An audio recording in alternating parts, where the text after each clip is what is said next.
This is the official opening ceremony for the Government of Saint Lucia 311 Contact Center. We should mention that it is the first in the region, and so we're very proud of this day. And at this time, we'd like to invite His Excellency Ambassador James Chan to deliver some brief remarks. It's once again my great pleasure to attend this official opening ceremony of 311 Contact Center. On behalf of the Government of Republic of China, Taiwan, I'm pleased to witness another project accomplished of Multi-Channel Data Center Program, MCDC. This 311 Contact Center project is to establish an all-purpose facility that residents could easily access through 311 phone number. Live operators would answer calls and efficiently direct callers to the information of resources they need. It will be integrated with 911 and 999 facilities and manages all emergency and non-emergency service and information requests. The broad aim of the MCDC program is to advance the use of ICT towards public sector modernization and overall economic and social development. Under MCDC, Integrated Citizen Contact Center interacts with individual citizens and play an essential part of the entire program. Earlier on 22nd January this year, we had seen the official opening of the Digitization Center of the MCDC program. Then, on 24th March, we witnessed the launching of automatic vehicle monitoring and tracking system. This morning, the 311 Contact Center will join to provide both public and private sectors of Saint Lucia with significant assistances. In closing, it is my firm belief that this center will be a very good example of our joint efforts to benefit people and further strengthen the relationship between Saint Lucia and the Republic of China, Taiwan. I thank you. It's not often that we can do something where we can very proudly proclaim that we're the first in the Caribbean to do it. And I think this is one of those occasions when we are not only the first to do it, but we're the first to do something which is extremely important and which we expect and we very optimistically looking forward to will revolutionize the way in which the public interacts with the public service. Before I go any further though, I really must give credit to the person who this is really his brainchild. You know, very often I stand up here and I'm given credit for piloting or leading. Today is not my day. Today is the day of Dr. Cletus Burton. Because Dr. Burton really is the one, when we were thinking of how we would put together this MCDC, this multi-channel data center project that Ambassador Chang spoke of, came up with the idea of the 311 Contact Center. He didn't have to do a very hard job of selling me on it, but it really was his idea. He did all of the research, visited similar contact centers that are operational outside of the Caribbean, and really put together what we are seeing here today. So I think before I go any further, Dr. Cletus Burton deserves a round of applause for his excellent work. Now, really, this 311 Contact Center, as I said, we expect to completely revolutionize the way in which the public interacts with the public service. For years now, decades now, we've heard people complain about the uneven service they get when they call a government number. There used to be the infamous, I wouldn't even call it famous, I think it's the infamous PBX that sometimes would ring out and people wouldn't get answers to, or you'd call one number and not get the information you require, only to be told, well, we're sorry, there's nothing that can be done. The PBX has improved in recent times, but also I think with the advent of mobile telephones, not many people go through the PBX anymore. I know I have a direct line on my desk that never rings. Everybody just calls me, including the media, Miguel, calls me on my cell phone when they want a response to something.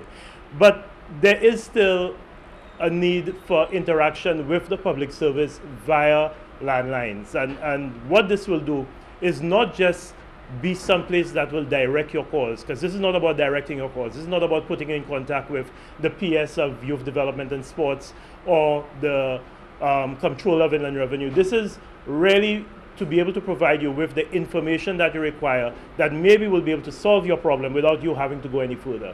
And the customer service representatives who are gathered here today, very well attired in their 311 polos, have been undergoing training, I think, since February of this year. And that's how seriously we take this, because we want to ensure that when we unveil 311 to the public, when we unveil Call Our Government at 311 to the public, that the customer service reps who will answer your queries will know as much about the public service as they can. Now, granted, they will not know everything, and it's a work in progress, because not even some of us who've been working in the public service for a long time at all levels know everything about the public service. I learn something new every day about the public service. It's such a complex and dynamic organism. But what you will have with your customer service reps are very pleasant people, knowledgeable in the public service, and who should be able to provide you with a first line of contact, a first point of contact. But as Ambassador Chang pointed out, this is not an isolated activity. This activity has to be seen in concert with some of the other things that we've done. So the launching of the government web portal earlier this year, which took the government website from being just a website, a static collection of pages that you go and you collect information, some of it very dated on the public service, to what we expect to evolve into an interactive two-way medium for conversing with the government, not just getting information from government, but also sending queries to government and getting feedback from government. The government web portal will be an integral part of this contact center, because the back end of the portal, what you do not very often see, the information, the databases that help populate the portal, are what will be available to the customer service representatives who, if you call, for example, and you want to know what are the procedures for bringing Anthurium lilies into Saint Lucia, you will not have to be directed to a quarantine officer in the Ministry of Agriculture, but they can tell you what you need to do with filling out phytosanitary certificates, what's allowed, what is not allowed, what sort of period you need to give. That sort of information should be provided by your customer service representatives. Information on the registry, the civil status registry, and filing for a birth certificate, and hopefully contacting you to let you know that your birth certificate is ready and that you can pick it up. That sort of information will be available from the government contact center. The other thing that is very closely tied with the government contact center, as Ambassador Chang pointed out, is the digitization center, which is located a few floors above this room. And this digitization center, again funded through the generous contribution of the government of the Republic of China, Taiwan, is allowing us to digitize government information and convert it from an analog hard copy format to a digital format. Now that's important, because not only will it be accessible by the public officers who require it, but some of it will also be accessible by the customer service representatives, who will now have the information at their disposal at the click of a mouse, to be able to provide you with information that is stored within government.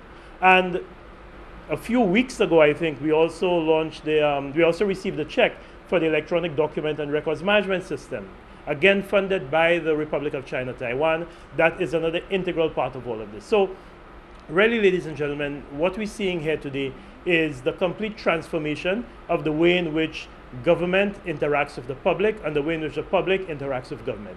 It's the first step of what is for me a dream, which is at some point in the very near future to have everything relating to the citizenry of Saint Lucia on secure databases, so that we no longer have to ask people to go from one government department to another to collect information that government stores on them. So if you want to apply, if you want to register a company, I believe it is really in this day and age, in this 21st century, where we heard Apple launching Apple Pay, where you can now use your cell phone to pay for products at a wide range of companies like Macy's and Whole Foods.